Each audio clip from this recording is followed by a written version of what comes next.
uma palavra pra você.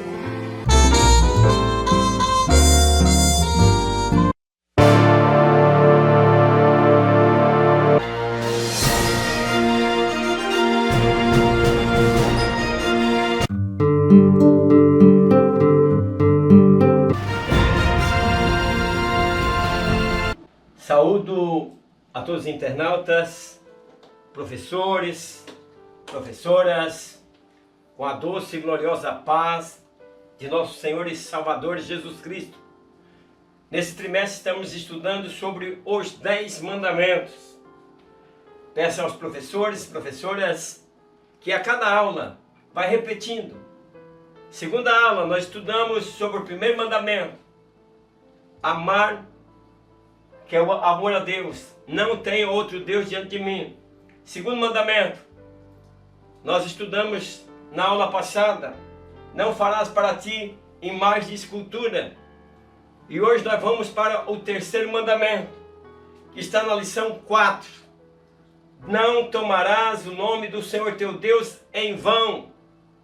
A santidade e a honra ao único e verdadeiro Deus. Professores, professoras, internautas, nós estamos diante de uma lição maravilhosa. Um trimestre que não se pode perder. Vá à escola dominical, leve seus filhos para nós ir aprendendo. Na aula passada nós aprendemos sobre maldição hereditária. Ela só existe se não for quebrado por aqueles que aceitam Cristo. Eu expliquei a respeito da maldição hereditária, que muitos ficam pregando aí. Maldição hereditária é que o pai, o avô, viveu na maldade e ensinou para seus filhos, o exemplo que deu para seus filhos foi um exemplo de maldade. Mas se o neto, ou o bisneto, ou qualquer um deles aceita Cristo e vive na obediência da palavra, aí ele vive na misericórdia. Então, cuidado com as pessoas que estão pregando sobre maldição hereditária. A Bíblia diz, Deus falando, eu visito a maldade dos pais nos filhos, a maldade, e uso de misericórdia para com aqueles que me amam e guardam os meus estatutos. Professores, professoras, maldição hereditária não existe. Deus visita a maldade, o comportamento que vem trazendo de pai para filho. É por isso que a Bíblia diz, ensina o menino o caminho que deve andar. Pais, professores e professoras, aconselhem aos pais a trazerem seus filhos para a escola dominical. A Bíblia diz, ensina o menino no caminho que deve andar, para que depois que ficar velho, não se desvie. Hoje nós vamos aprender sobre não tomar o nome de Deus em vão. O objetivo da lição, do primeiro ponto, nós vamos estar apresentando a importância desse terceiro mandamento. A introdução ela diz assim, nessa lição estudaremos o terceiro dos 10 mandamentos, que trata acerca da responsabilidade e reverência para com o nome de Deus, de acordo com as Sagradas Escrituras. Nós vamos nessa lição a aprender, professores e professoras, nós vamos passar para nossos alunos. Não brinque com o nome de Deus, o nome de Deus é santo. E ele não terá por inocente quem tomar o seu nome em vão. Então, nós vamos estar estudando nessa lição, esse terceiro mandamento, que é muito importante para cada um de nós. Não tomar o nome do Senhor teu Deus em vão. É o terceiro mandamento que nós estamos estudando. O esboço da primeira parte da lição diz assim, conhecendo o terceiro mandamento. O terceiro mandamento trata da reverência para com o santo nome de Deus. Então nós precisamos entender, o nome de Deus não pode ser banalizado. O nome de Deus não pode ser usado em piadas. Cuidado! Cuidado para você não profanar o nome de Deus. Fala acerca da responsabilidade de não usar seu nome em vão. Olha o terceiro mandamento. Não usar o nome do Senhor teu Deus em vão. Ou, de maneira que você está usando o nome de Deus de maneira leviana, não pode. Eu quero alertar também aquele sinistro profeta. E que aí começa a profetizar coisas que Deus não falou. Cuidado. Eu já te expliquei sobre que nós temos a mente de Cristo, quer dizer, nossos pensamentos. Claro que não sou igual de Cristo, mas nosso pensamento é ligado à nossa fé e na aceitação em Jesus. E diante disso nós temos pensamentos que a mente nossa fala, parece que é Deus que está falando. Por quê? Porque nós somos cidadãos do céu, nós temos uma mente regenerada pelo poder da palavra. E aí nós precisamos aprender para não confundir o nosso pensamento com a voz de Deus. E aí tomar o nome de Deus em vão de maneira leviana. Porque se nós fazemos isso, mesmo nós nos intitulando profeta, nós temos que entender que Deus não tem por inocente quem toma o seu nome em vão. Então o primeiro mandamento, qual que é? Vamos recordando aí para os nossos internautas, professores, professoras, e que vocês façam isso também na escola de vocês. Primeiro mandamento: não terás outro Deus diante de mim. Fala do quê? De uma aliança que fizemos com Deus. Eu expliquei desde a primeira aula. É como um casamento. O casamento é uma aliança entre o marido e a mulher. Se a mulher o trair, quer dizer, essa aliança vai ser quebrada. E seu marido tem ciúmes. E aqui o escritor vem nos mostrando que Deus tem ciúme, porque Ele tem uma aliança conosco. E Ele não quer nós com outro Deus. O segundo mandamento: não farás para ti imagem de escultura. Mostrei na aula passada. E hoje nós estamos estudando o terceiro mandamento: não tomarás o nome do Senhor teu Deus em vão. Então nós vamos falar sobre reverência, responsabilidade de não usar o nome de Deus em vão ou de maneira leviana. O 1.1 diz assim: a importância do mandamento. Deus não nos deu mandamento apenas como ordenança. Não é apenas uma ordenança.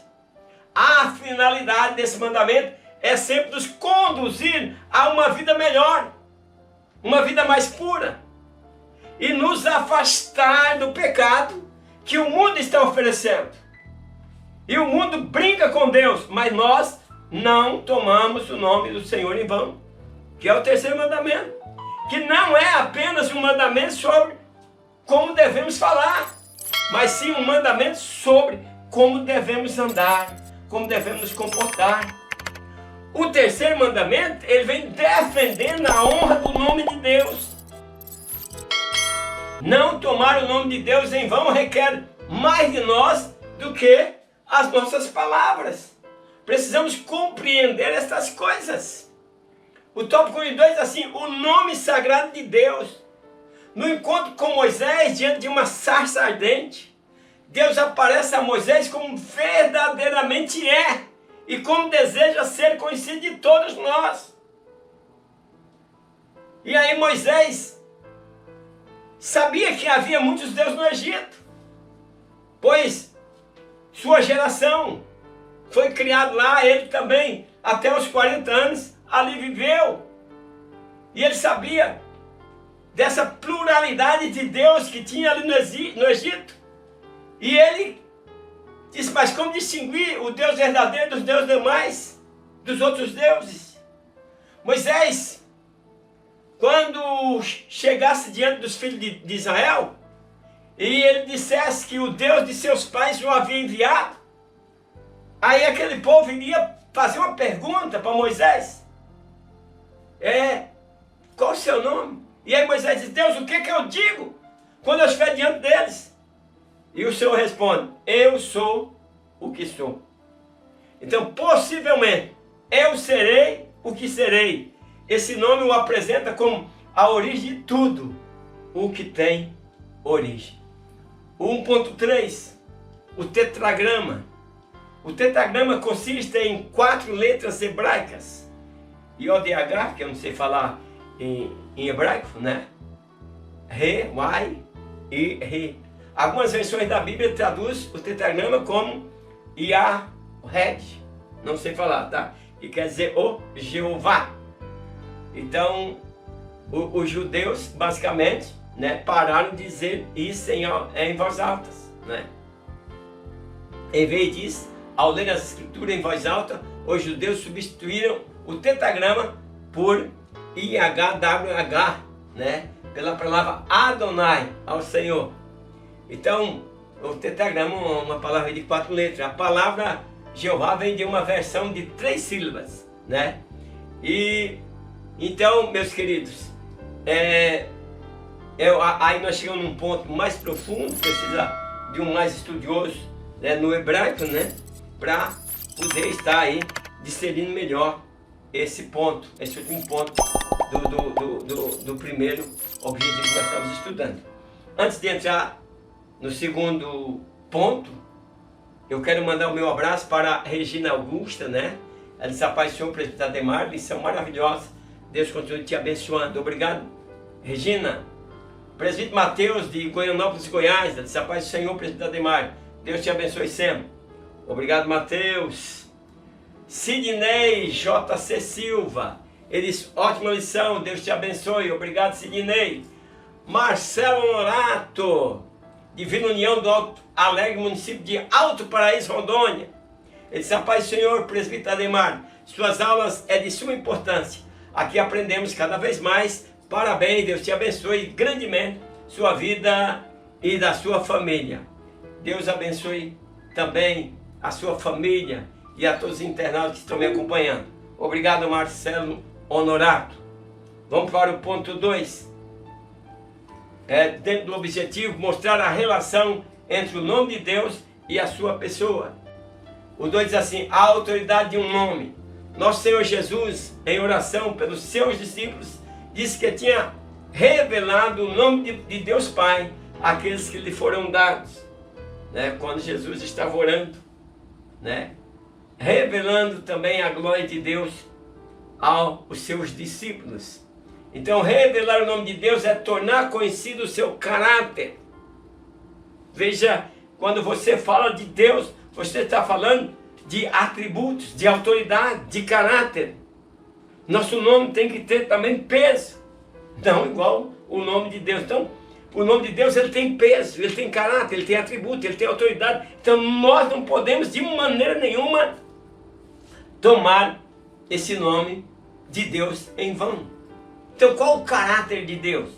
O caráter de Deus, professores, professoras, ensina aí para os seus alunos.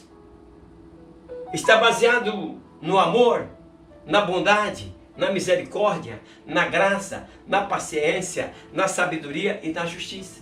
Caráter. Esse é o caráter de Deus. Aí nós perguntamos: mas quais são os atributos de Deus? Onipotência, onisciência, onipresença, eternidade, bondade, santidade, justiça, misericórdia e amor. Deus está em todo lugar, ao mesmo tempo. Se falamos de autoridade, soberania e poder. Esse é o Deus que nós servimos e esse é o nome que não pode ser blasfemado. O 2.1 diz assim: o significado de um nome. O nome na cultura bíblica é muito mais do que uma palavra com a qual chamamos uma pessoa. Principalmente os judeus, o povo da época, os gregos também, os nomes tinham significado. Então, quando se falava o nome de alguém, estão incluídos ali toda a sua reputação. Temos como bom exemplo o nome de Nabal, que era marido de Abigail. Era um homem mau, irredutivo. Nabal transmite o sentido de um vazio que expressa a loucura da impiedade interior. É esse o significado do nome Nabal. Nabal era uma verdadeira personificação da loucura. Não tinha qualquer consideração. Então esse é o Nabal. O 2.2 diz assim: um nome sem igual. Uma das primeiras responsabilidades de um pai é a de escolher um nome para dar aos seus filhos.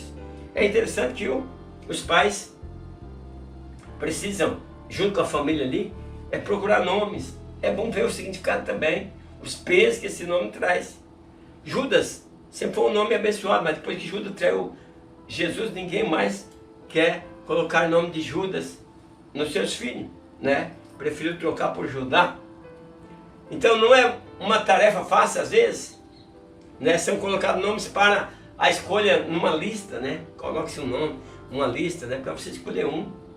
Aí talvez você quer escolher o nome de alguns parentes, de algumas pessoas que já passaram para a eternidade, para fazer uma homenagem, ou você escolhe um nome com significado que representa algo para o bebê. Então a grande verdade é que nomes são dados e nunca são escolhidos. Os nomes são dados. A primeira maneira dos pais exercerem a autoridade é dando nome a uma criança. Assim devemos usar seu nome numa perspectiva, numa visão santa. Então é uma coisa que nós não tivemos direito. E os que vieram também não têm direito. Os nossos filhos, nossos netos, escolher seu próprio nome. É os pais que colocam o nome em nós. Lembra do nome de Jabes, né? Jabes significava dor, né? E ele orou ao Senhor, o Senhor mudar aquela situação. E Deus abençoou. O 2:3 diz assim: revelação de Deus em seus nomes. Deus adverte em sua palavra que não terá por inocente aquele que tomar o seu nome em vão. Então, isso, professoras, internautas, faz nós trazer um cuidado. Nós estamos mexendo com a santidade de Deus. Então, não deixem piadinha, alguma coisa, tomar o nome de Deus em vão, ou dizer que Deus fez isso, ou que Deus vai fazer isso, que não tem base bíblica. Tenha cuidado para não estar tomando o nome do Senhor em vão, pois devemos nós concentrar nossa atenção no significado do nome de Deus nas Escrituras. O nome do Senhor é santo, é uma representação da sua glória, da sua majestade e da sua suprema divindade. Então Deus é um nome santo, representa a sua glória, majestade. Deus é Criador e Redentor, de modo que exaltar o seu nome é exaltar ao próprio Deus, bem como menosprezá-los e tomá-lo como algo sem valor implica em menosprezo da própria pessoa de Deus, e aonde ele não tem por inocente aquele que tomar o seu nome em vão. Vamos para o ponto 3, dentro desse objetivo do 3, vou estar explicando que devemos honrar esse poderoso nome. 3, relacionando com integridade. O primeiro pedido na oração que Jesus ensinou aos seus discípulos é: santificado seja o teu nome. Então, veja que nós acabamos de falar, o nome do Senhor é santo. E Jesus ensina a orar dizendo, Pai nosso que está no céu, santificado seja o teu nome. Então, cuidado, é um nome santo. Então, o terceiro mandamento aponta para o dever do povo de Deus não desprezar o nome do Senhor, seja por pensamento, conduta, pela fala, mas sempre tem que estar tratando o nome do Senhor como santo, dando-lhe a devida honra no viver de cada um de nós, no nosso viver diário. O 3.1 diz assim: freando a profanação, por causa da grandeza do nome de Deus, qualquer uso do seu nome que traga desonra a ele ou ao seu caráter é tomar o seu nome em vão. Então, como eu posso tomar o nome do Senhor em vão? Professores, professoras. Então, é fácil de nós entendermos quando estamos entrando em profanação e quando estamos aí pendendo para tomar o nome do Senhor em vão. Por quê? Porque todas as vezes que nós o desonramos, o caráter de Deus, nós estamos tomando o seu nome em vão. Então, ele é santo e tremendo. É a oração do Senhor, né? Revela que a reverência a Deus deve ser a nossa prioridade máxima. Ele tem esse terceiro mandamento, o objetivo de colocar um freio na mentira, restringir os juramentos e dessa maneira evitar a profanação do nome divino. Cuidado, não faça juramento. Tomar o nome de Deus em vão é usá-lo em conversas triviais, fúteis e insignificantes. Eu digo naquela brincadeira, ou, tem muitas pessoas que levam numa brincadeira, irmãos, eu queria pedir, não faça isso. qualquer coisinha tá, o sangue de Jesus tem poder. Meus queridos, o sangue de Jesus é de um valor imensurável. E você está tomando o sangue de Jesus por uma brincadeira. Está brincando lá, o sangue de Jesus tem poder. O sangue de Jesus. Não, meus queridos. Não use o sangue de Jesus de maneira fútil, de maneira triviais, nas conversas entre um com o outro. Isso traz problema. Você pode estar blasfemando contra o nome de Deus. Os 3:2 assim, honrando o nome de Deus. Qual seria o valor do nome de Deus para nós? É uma pergunta. Quando não vivemos à altura do nosso compromisso cristão, nós representamos mal a Deus. E é para nós representarmos a santidade de Deus. Nós vemos que na outra nós vemos que Deus proibiu fazer imagem de escultura, porque nós somos a imagem e semelhança de Deus. Então, às vezes nos arrastamos na lama, né? E arrastamos o nome da nossa família. E também o nome de Deus é blasfemado entre os gentios por causa da minha conduta, da minha maneira de se comportar, da sua maneira de se comportar. Então aí representamos mal a Deus quando usamos o sagrado nome de maneira leviana e frívola. Seria ainda mais grave usar o nome de Deus para afirmar algo que é falso. É aí onde eu digo, entra aí as pessoas que pensam que está profetizando e não está. E aí está usando o nome de Deus. Além de ser grave, ou deixar de cumprir uma promessa que fizemos em seu nome. Então, cuidado. O 3:3 diz assim, crucificando o velho homem, para aquele que é compromissado com o Senhor, né? Mandamento algum é pesado ou impossível de cumprir, porque a nova vida em Cristo nos remete à certeza de que Ele sempre nos fortalecerá e sempre virá em nosso auxílio. Então a mudança que ocorre quando entregamos a nossa vida a Cristo é tão grande que não é exagero falar dela como uma morte ou mesmo uma crucificação, né? Paulo diz, eu já estou morto e crucificado com Cristo. Então quando somos transformados pela renovação do nosso entendimento, desaparecem os velhos padrões de pensamentos desordenados e destrutivos. Como cristão, nós não podemos viver com esse pensamento de desordem e que destrói nossas mentes. Novos gostos e novos valores assumem o comando quando nós passamos pela regeneração do Evangelho, do novo homem através de Cristo. Então, nossos motivos e alvos são tão diferentes que se pode realmente afirmar que a pessoa que éramos morreu e aí nasceu ser uma nova criatura. Quem está em Cristo Jesus, nova criatura a conclusão diz assim, considerando que aguardaremos confiantes desfrutar da glória que em nós há de ser revelada, e assim seja, tudo para a glória de Deus. Professores, professoras, internautas, a próxima lição é a lição de número 5, né? Lembra-te do dia de sábado, e nós vamos estar vendo a administração com sabedoria, trabalho, descanso e devoção. Então nós vamos aprender melhor. Nós que somos assembleianos, que pertencemos a ministério, que não guardamos sábado. Então nós precisamos entender sobre o sábado. Queria convidar você, né, a compartilhar, a fazer seus comentários, dar o seu like, isso é importante, anima o professor e não se esqueça de estar conosco na próxima aula e até lá, na paz do Senhor. Amém.